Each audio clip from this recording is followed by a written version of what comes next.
Welcome to study zone PC की तरफ से सभी साथियों को प्रेम कुमार का प्यार भरा अभिवादन व नमस्कार। दोस्तों, आज मैं 27 अप्रैल 2023 डेली करंट अफेयर लेकर उपस्थित हूं। सबसे पहले सबसे तेज जानकारी, नवीनतम अपडेट, नए क्वेश्चन, विस्तृत व्याख्याओं सहित। दोस्तों, जिन व्यक्तियों ने पहली बार चैनल को विजिट किया है उनसे अनुरोध है कि चैनल को सब्सक्राइब कर लें। सब्सक्राइब का बटन रेड बटन पर क्लिक करें, जिससे मेरे आने वाले तमाम ज्ञानवर्धक वीडियो का नोटिफिकेशन सबसे पहले मिले और सबसे पहले नवीन क्वेश्चन और विस्तृत व्याख्या देखने को मिले और संपूर्ण रिकॉर्डों की जानकारी प्राप्त हो सके।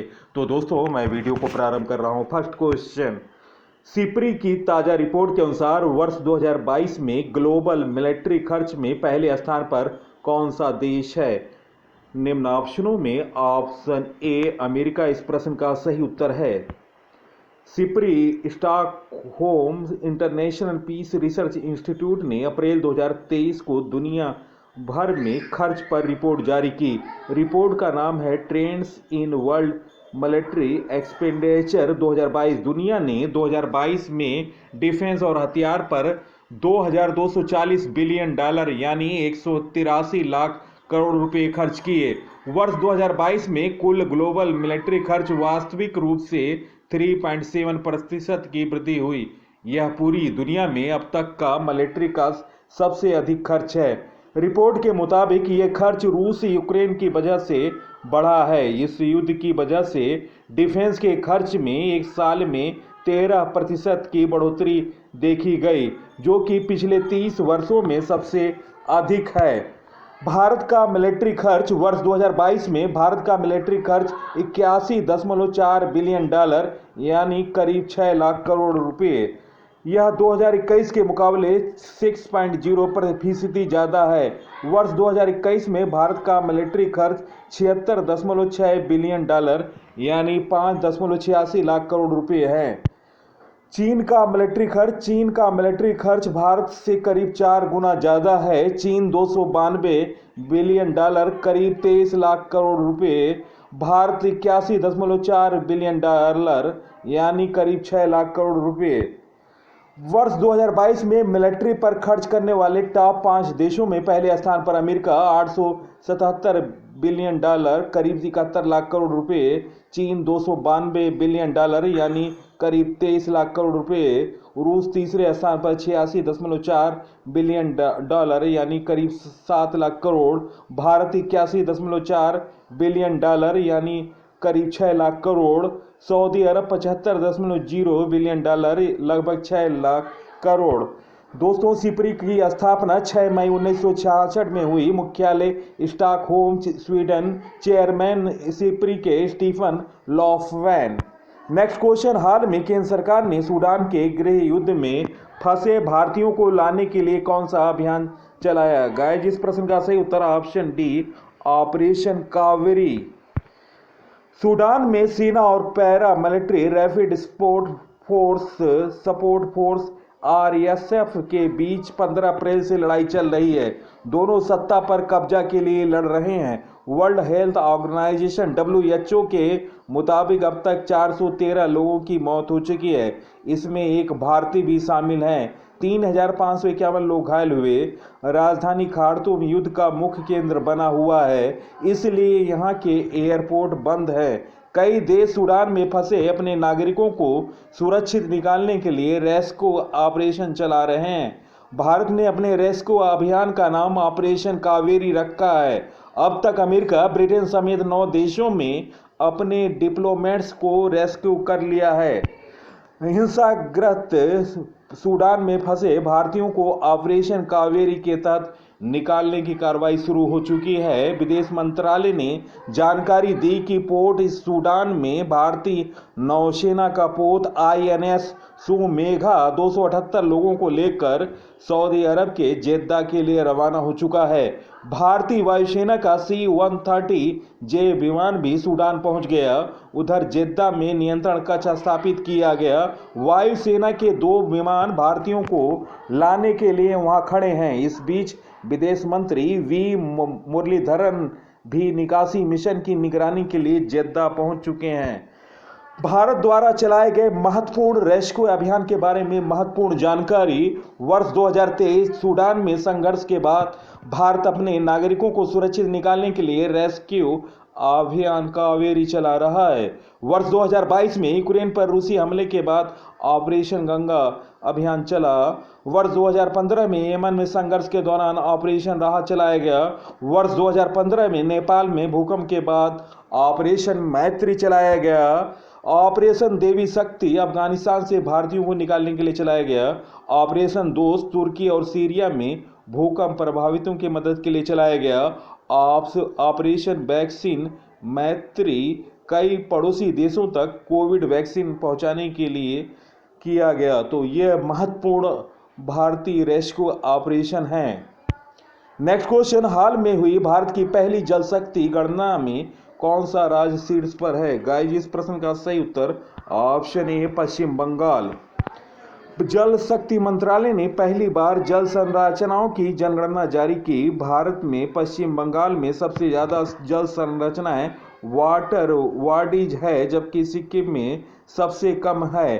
पहले स्थान पर पश्चिम बंगाल 7.5 लाख वाटर वाडीज, दूसरे स्थान पर उत्तर प्रदेश 2.4 लाख वाटर वाडीज, तीसरे स्थान पर आंध्र प्रदेश 1.9 लाख वाटर वाडीज, सिक्किम में सिर्फ 134 जल संरचनाएं हैं। देश में कुल 24.24 लाख जल संरचनाएं हैं, जिनमें 97.1% यानी 23.55 लाख ग्रामीण क्षेत्रों से है। महाराष्ट्र जल संरक्षण योजनाओं को लागू करने में अग्रणी राज्य है।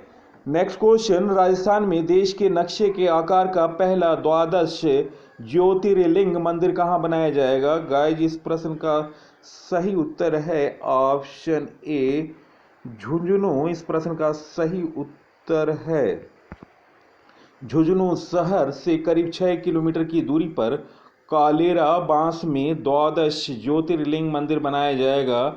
देश में पहली तरह का यह अनोखा मंदिर है। राजस्थान के बारे में महत्वपूर्ण जानकारी, मुख्यमंत्री अशोक गहलोत हैं, जो कि 17 दिसंबर 2018 से मुख्यमंत्री का कार्यकाल देख रहे हैं। और राज्यपाल हैं कलराज मिश्रा, जो कि 2019 से राज्यपाल का कार्यभार देख रहे हैं। लोकसभा सीट 25, राज्यसभा सीट 10 और विधानसभा सीट 200 है। राजस्थान का करंट अफेयर, मनरेगा के तहत सर्वाधिक रोजगार देने वाला राज्य राजस्थान है। राइट टू हेल्थ बिल लाने वाला पहला राज्य राजस्थान है। 30 मार्च को राजस्थान ने अपना स्थापना दिवस मनाया। मनगढ़ की पहाड़ियों को राष्ट्रीय स्मारक घोषित किया गया। नेक्स्ट क्वेश्चन, राज्य के 60 वर्ष में पहले मेडिकल कॉलेज स्थापित करने के लिए एनएमसी की मंजूरी किस राज्य को मिली? गाइस, इस प्रश्न का सही उत्तर ऑप्शन ए नागालैंड। इस प्रश्न का सही उत्तर है 1963 में नागालैंड असम से अलग राज्य बना था। इसके 60 साल में पहली बार नागालैंड का पहला मेडिकल कॉलेज राजधानी कोहिमा स्थापित हो रहा है। इसका नाम Nagaland institute of medical sciences and research है। इसकी स्थापना के लिए एनएमसी राष्ट्रीय चिकित्सा आयोग ने 18 अप्रैल 2023 को मंजूरी दी। नागालैंड के मुख्यमंत्री हैं नेफियो रियो, राज्यपाल है ला गणेशन। नागालैंड की राजधानी कोहिमा है। नेशनल मेडिकल कमीशन राष्ट्रीय चिकित्सा आयोग के चेयरमैन हैं डॉक्टर सुरेश चंद्र शर्मा। स्थापना हुआ 25 सितंबर 2020, मुख्यालय नई दिल्ली। नेक्स्ट क्वेश्चन, 25 अप्रैल 2023 को प्रधानमंत्री मोदी ने कहा भारत की पहली जल मेट्रो परियोजना को हरी झंडी दिखाई? गाइस, इस प्रश्न का सही उत्तर ऑप्शन बी कोच्चि। इस प्रश्न का सही उत्तर है प्रधानमंत्री मोदी कोच्चि में भारत की पहली जल मेट्रो परियोजना को हरी झंडी दिखाए। प्रधानमंत्री नरेंद्र मोदी 25 अप्रैल 2023 को केरल के बंदरगाह शहर कोच्चि के आसपास 10 छोटे द्वीपों को जोड़ने वाले देश की पहली जल मेट्रो को हरी झंडा दिखाया। मेट्रो परियोजना कोचिन शिपयार्ड लिमिटेड द्वारा निर्मित 8 इलेक्ट्रिक हाइब्रिड नौकाओं से शुरू होगी। परियोजना की कुल लागत 1137 करोड़ रुपए है। जर्मन फंडिंग एजेंसी KfW और राज्य सरकार ने इस परियोजना को वित्त पोषित किया है। केरल के बारे में जानकारी। केरल की राजधानी दोस्तों केरल की राजधानी तिरुवनंतपुरम है। मुख्यमंत्री हैं पी विजयन, राज्यपाल हैं आरिफ मोहम्मद खान। केरल से संबंधित नवीनतम करंट अफेयर। जल नीति लागू करने वाला पहला राज्य केरल बना। नीति आयोग द्वारा जारी स्वास्थ्य सूचांक में टॉप पर रहा केरल। सर्वश्रेष्ठ टाइगर रिजर्व पेरियार को घोषित किया गया। सर्वाधिक जीआई टैग प्राप्त करने वाला राज्य केरल बना। नेक्स्ट क्वेश्चन, उद्योग संवर्धन और आंतरिक व्यापार विभाग डीपीआईआईटी में किसने सचिव का पदभार ग्रहण किया? गाइस, इस प्रश्न का सही उत्तर है ऑप्शन ए, राजेश कुमार सिंह। इस प्रश्न का सही उत्तर है। वरिष्ठ आईएएस अधिकारी राजेश कुमार सिंह ने उद्योग संवर्धन और आंतरिक व्यापार विभाग डीपीआईआईटी में सचिव का पदभार ग्रहण किया। उन्होंने अनुराग जैन का स्थान लिया, जिन्हें सड़क परिवहन और राजमार्ग मंत्रालय में सचिव के रूप में नियुक्त किया गया था। इससे पहले वह पशुपालन और डेयरी विभाग में सचिव के रूप में कार्यरत थे। उद्योग संवर्धन और आंतरिक व्यापार विभाग वाणिज्य और उद्योग मंत्रालय के तहत कार्य करता है। वरिष्ठ आईएएस अधिकारी जो सचिव बनाए गए, राजेश कुमार सिंह, डीपीआईआईटी। उद्योग और आंतरिक संवर्धन विभाग डीपीआईआईटी वर्ष 2019 में औद्योगिक नीति और संवर्धन विभाग डीआईपीपी का नाम बदलकर उद्योग और आंतरिक व्यापार संवर्धन विभाग डीपीआईआईटी कर दिया गया। यह वाणिज्य और उद्योग मंत्रालय द्वारा प्रशासित है। यह अन्य सामाजिक आर्थिक उद्देश्यों, राष्ट्रीय प्राथमिकताओं के साथ साथ औद्योगिक क्षेत्र के लिए विकास रणनीतियों को तैयार करने और लागू करने के लिए एक नोडल एजेंसी है। नेक्स्ट क्वेश्चन, नाटो द्वारा 2023 में दुनिया का सबसे बड़ा अभ्यास लॉक्ड शील्ड कहां आयोजित किया गया? गाइस, इस प्रश्न का सही उत्तर ऑप्शन ए, एस्टोनिया। नाटो ने लॉक्ड शील्ड 2023 नामक साइबर डिफेंस अभ्यास किया। आयोजन स्थल था तल्लीन, एस्टोनिया। यह नाटो द्वारा किया गया दुनिया का सबसे बड़ा सैन्य अभ्यास है। लॉक्ड शील्ड अभ्यास में रियल टाइम हमलों से कंप्यूटर सिस्टमों की सुरक्षा की गई। जोखिमपूर्ण स्थितियों में टैक्टिकल और स्ट्रैटेजिक फैसले का अभ्यास किया। नाटो की स्थापना 1949, मुख्यालय ब्रुसेल्स, बेल्जियम है। अध्यक्ष हैं जेंस स्टोल्टनबर्ग। सदस्य देश 31वां देश बना फिनलैंड। दोस्तों, मेरे वीडियो का कंटेंट कैसा लगा और बेहतर जानकारी आपको अगर लगी हो तो आप ज़्यादा से ज़्यादा लाइक, शेयर और सब्सक्राइब करें। पीसी सर की मेहनत बेकार नहीं जाएगी, आपको निश्चित तौर से परीक्षा में सफलता दिलाएगी। तो आप इस वीडियो से महत्वपूर्ण तथ्यों को लिखने की आदत डालें और ज़्यादा से ज़्यादा वीडियो को शेयर करें। नेक्स्ट क्वेश्चन, हाल में विश्व के सबसे प्रतिष्ठित मैराथनों में से एक लंदन मैराथन 2023 किसने जीता? गाइस, इस प्रश्न का सही उत्तर निम्न ऑप्शनों में ऑप्शन ए, केल्विन किप्टम। इस प्रश्न का सही उत्तर है ऑप्शन ए, केल्विन किप्टम ने लंदन मैराथन जीतकर विश्व रिकॉर्ड बनाया। केनिया के केल्विन किप्टम 2 घंटे 1 मिनट और 25 सेकंड के साथ कोर्स रिकॉर्ड तोड़ दिया, जो एलियूड केपचोक के विश्व रिकॉर्ड से 16 सेकंड कम है। इथियोपिया में जन्मी डच एथलीट सिफान हसन महिलाओं की दौड़ में विजयी रहीं। लंदन मैराथन दुनिया के सबसे प्रतिष्ठित मैराथनों में से एक है। दोस्तों, लंदन मैराथन के विजेता कैप्टन किप्टन। नेक्स्ट क्वेश्चन, प्रतिष्ठित सिडनी क्रिकेट ग्राउंड ने किस खिलाड़ी के नाम पर एक गेट का अनावरण किया? निम्न ऑप्शनों में ऑप्शन ए, सचिन तेंदुलकर। इस प्रश्न का सही उत्तर है और आने वाले परीक्षाओं में निश्चित तौर से इस तरह के क्वेश्चन देखने को मिलेंगे और संभवतः आपको लगातार परीक्षाओं में यह क्वेश्चन देखने को मिलेंगे। महान क्रिकेटर सचिन तेंदुलकर के 50वें जन्मदिन पर उनके सम्मान में ऑस्ट्रेलिया के प्रतिष्ठित सिडनी क्रिकेट ग्राउंड में उनके नाम पर एक गेट का अनावरण किया गया। तेंदुलकर सोमवार को 50 वर्ष के हो गए। उन्होंने एमसीजी में 5 टेस्ट मैचों में 157 की औसत से 785 रन बनाए। सचिन ने सिडनी क्रिकेट ग्राउंड पर 2004 में टेस्ट में 241 रनों की नाबाद पारी खेली थी। साथ ही उन्होंने उस सीरीज में 3 शतक सहित 785 रन बनाए। यह ग्राउंड सचिन के पसंदीदा क्रिकेट ग्राउंडों में से एक था।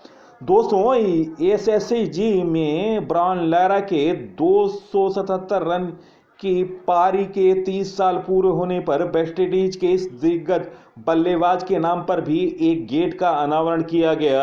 इन दोनों गेटों का अनावरण एससीजी के अध्यक्ष रॉड मैकग्योक और सीईओ कैरी माथर तथा क्रिकेट ऑस्ट्रेलिया के सीईओ निक हॉकली ने किया।